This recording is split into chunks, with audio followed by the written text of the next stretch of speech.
So as most of you probably saw, Donald Trump was in Philadelphia this week holding a campaign event, and I just have one question.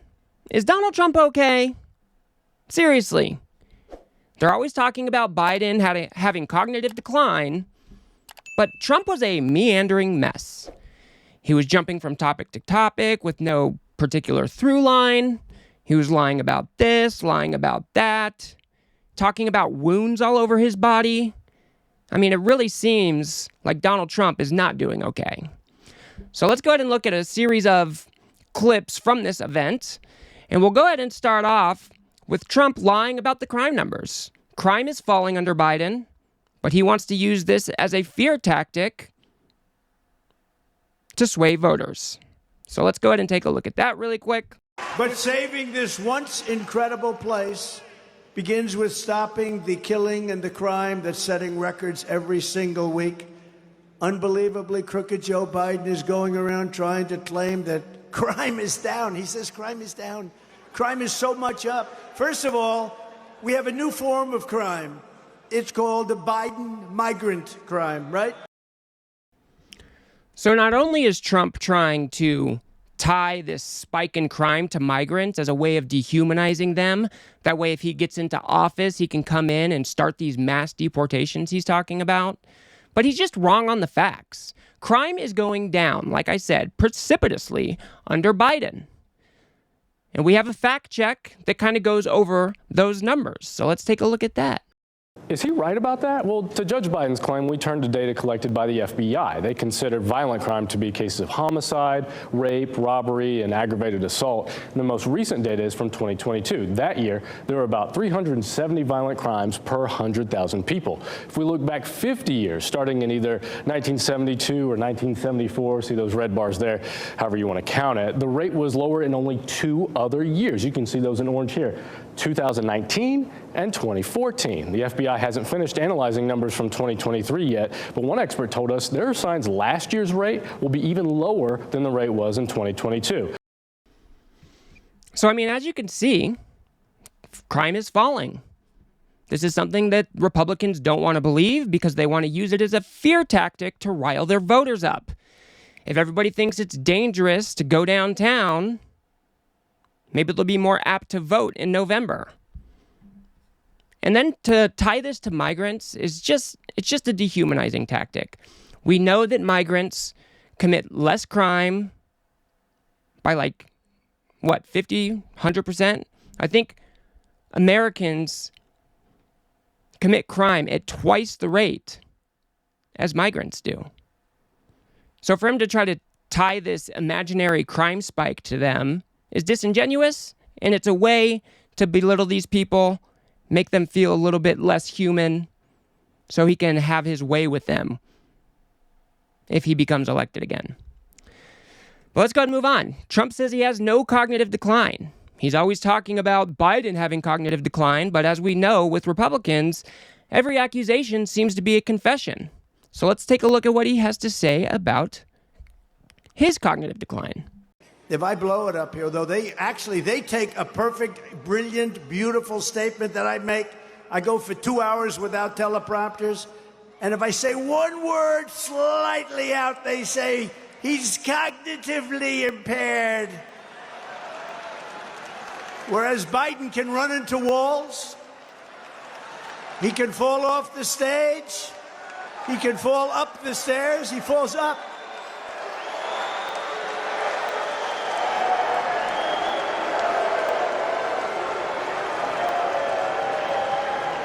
He can turn around, listen to this. From 20,000 feet, a paratrooper is landing right in front of him. Everybody, all the foreign leaders, they're watching. And he turns around to look at a tree. So as we can see here, we talked about this last week. We have a whole bunch of clips circulating of Joe Biden showing him to meander off or leave interviews early or whatever it may be. They're literally drinking their own propaganda Kool-Aid. They've got a huge media machine that is out there cutting deceptive clips of Biden, trying to make him look like a doddering old man. And then he uses that as a way to bolster his story about Biden's cognitive decline. It's a complete circle. They create the story, they pump it out, and then Trump talks about it at his campaign rallies. It's quite insane. Let's go ahead and move on. Trump, again, is brushing up on this idea that there's a huge rise in migrant crime. But this has never been substantiated. But like I said, he wants to use this as a tactic to dehumanize these people. It's just gross. Reason we will end Biden migrant crime. New category, it's a vicious crime. I told Dana White of UFC, I said, here's what we're going to do. You know, these are tough cookies coming into our country, coming with prisons and mental institutions. I said to Dana White, UFC, he's got a big fight going on right now. He's a good friend of mine. You know what he said the other day? They said, who's the toughest person you've ever met? He said, definitely Donald Trump. He said Donald Trump. How about that? But I said, Dana, I have an idea for you to make a lot of money. You're going to go and start a new migrant fight league. Migrants, only migrants. And then at the end of the year, the champion migrant is going to fight your champion. And I hate to tell you, Dana, I think the migrant might win. That's how tough they are. This is not a normal situation. This is not, oh, isn't it wonderful, these wonderful people. These people are drug dealers, gang members, killers, and so. We can just stop it there. This is just disgusting behavior from Donald Trump. He's trying to say that countries around the world are emptying their insane asylums and their prisons and sending them all to America. It's just not true. He has provided no evidence that it is true. And then to say that we should start a migrant fight league? Is this guy insane? This plays into Trump's, sadist fantasies, where he just wants to use these people as pawns for his own pleasure. I mean, that's what it seems like. I think it's quite disgusting, and we should call it out every single time it happens. We are a country of migrants. Yes, there is a problem at the southern border. We need to staff up the judges down there so asylum claims can be processed more quickly. But to demonize these people at every single rally, it is a staple of Trump rallies, is just disgusting. And he uses it as a tool in case he is able to get reelected. And then he can start carrying out some of these heinous policies. One of those being mass deportations. He says our cities are being raped and plundered. So he needs to deport 20 million people. Let's go ahead and take a look at that really quick. And the rest is history. When I return to the White House, we will stop the plunder, rape, slaughter, and destruction of our American suburbs, cities, and towns. That's what's happening. And it's getting worse. It's getting worse. Worse and worse and worse by the day. We will shut down deadly sanctuary cities. I will shift massive portions of federal law enforcement to immigration enforcement. And on day one, we will begin the largest domestic deportation operation in American history. Trump hits on this point in every single event he talks at. He's talking about rounding up. I've heard 10, 15, 20 million immigrants. The amount of devastation that would cause in our country would be horrific. It would be insane. You would be ripping families apart. Our economy would be devastated. It would be an absolute shit show. No joke. But this is something he talks about at every single rally. And it's, in fact, one of the only policy positions he ever hits on. The largest deportation in history. Quite disgusting. But let's go ahead and move on. Trump says that he will only trust the polls if he's winning. Because If anybody is critical of him, even if it's something like a poll, Donald Trump intends on ripping your trust down because he wants to project this, image of strength? I just don't even know what this is. Donald Trump can never be critical of himself. He can never admit that he has flaws, and therefore he will tear down anything that is not kissing his boots, kissing his ring. So let's go ahead and take a look at this real quick. You know what? That was in the ratings book because last night, and they will never tell you this because they're fake news, but last night Rasmussen, which is, in my opinion, the most respected poll out there. Now, of course, if we get a bad one, I'll take that back.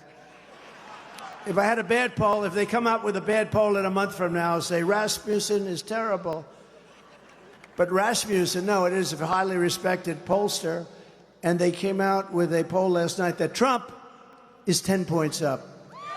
Okay. So this is just another page out of the authoritarian playbook. Discredit anything that is critical or detrimental to the authoritarian. This is how it works. When have you ever heard Trump take accountability for maybe that his policies aren't so popular? Maybe getting rid of Roe wasn't such a great thing, but he brags about that every chance he gets.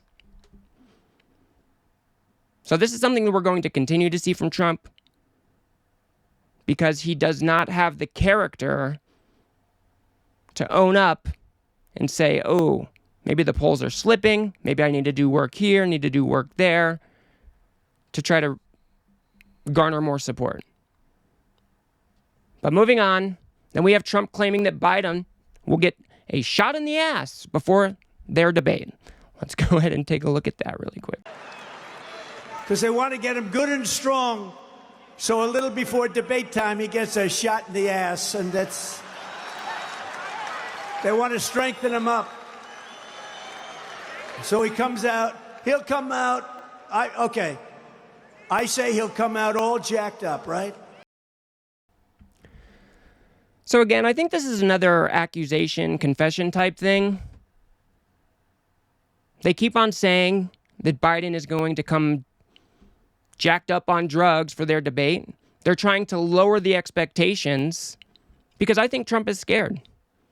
I think Trump knows he has a pretty good chance of performing poorly in the debate, and therefore he is trying to give himself excuses that if the debate goes badly, he'll have something to point to, and again, not take accountability for his poor performance.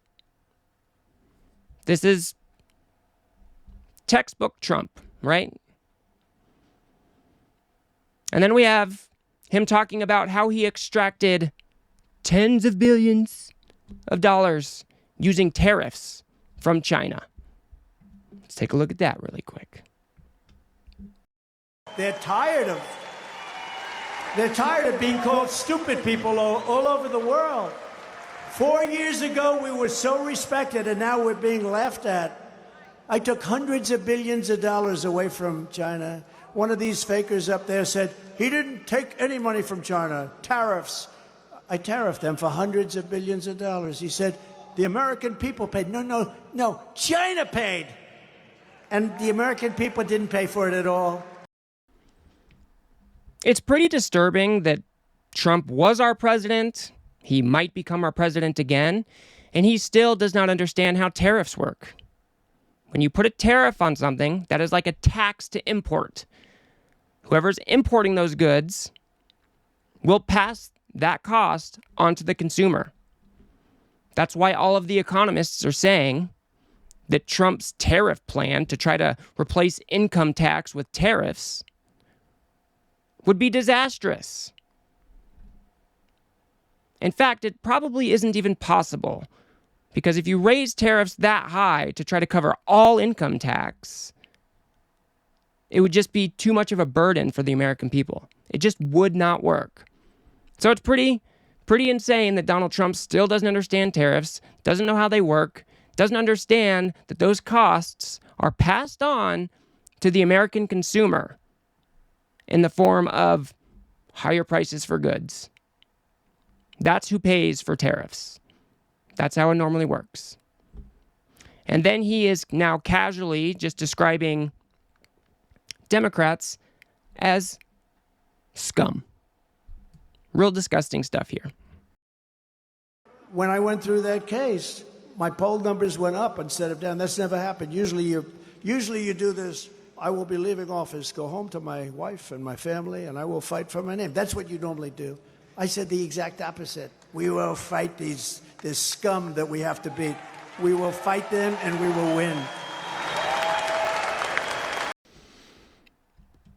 I think it's pretty disgusting that we have Trump just casually dehumanizing anybody on the opposing side.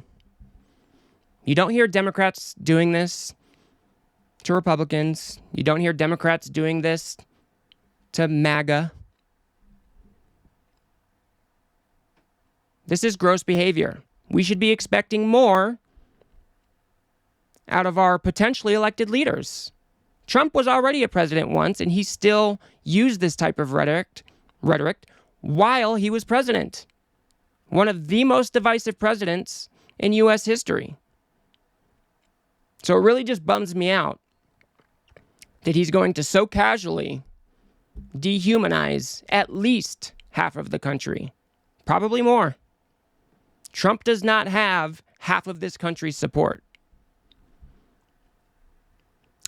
And of course, it wouldn't be a Trump rally unless you have Trump denigrating America. I did a whole video on this, on how Trump slanders America every chance he can get, and then says, of course, he'll make it better, though. He'll be the one to fix it. So, of course, this is another staple of Trump's rallies. Him talking crap about America. Strong Pennsylvania workers, families, soldiers, and patriots. And they all helped build this into the greatest nation in the history of the world. But now we are in serious decline. We are a failing nation. We are a nation that has lost its confidence, willpower, and strength. We are a nation that has lost, quite simply, its way. But we are not going to allow this horror to continue. Less than 4 years ago, we were a great nation, and we will soon be a great nation again.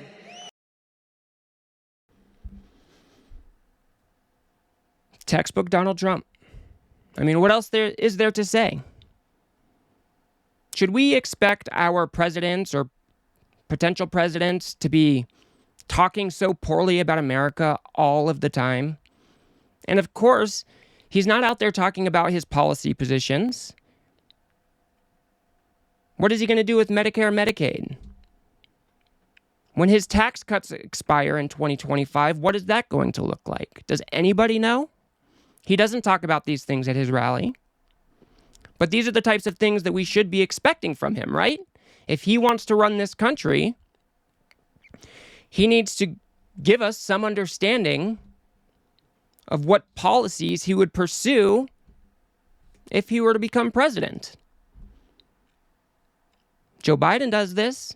Any other candidate has done this. They talk about which policies they would fight to implement to benefit the American people, to benefit this nation. But instead, you have Trump out there on a daily basis slandering America every chance he gets. And I just think that we should expect more out of our leaders. This seems to be a common thing with Republicans now, or at least the MAGA Republicans. They're constantly talking about America like it's the worst place in the world. And I think that's pretty pathetic because we got a lot of good things going for us. And I think Joe Biden understands that. And when he talks at rallies, you can see that he gets that, right? He has an optimistic tone for the future. He's optimistic about where America can go, while still acknowledging America's problems. I think that is more in line with the type of person I would prefer to vote for. So what are you guys getting out of this? Why are people voting for Trump? Is it because he hates the same people you hate? Because that's what it is really starting to feel like. I don't know. You tell me. Because that's going to do it for me on this one, folks. If you got anything out of this video, if you could remember to smash that like button and hit subscribe, maybe share it with a friend or two, I'd really appreciate that.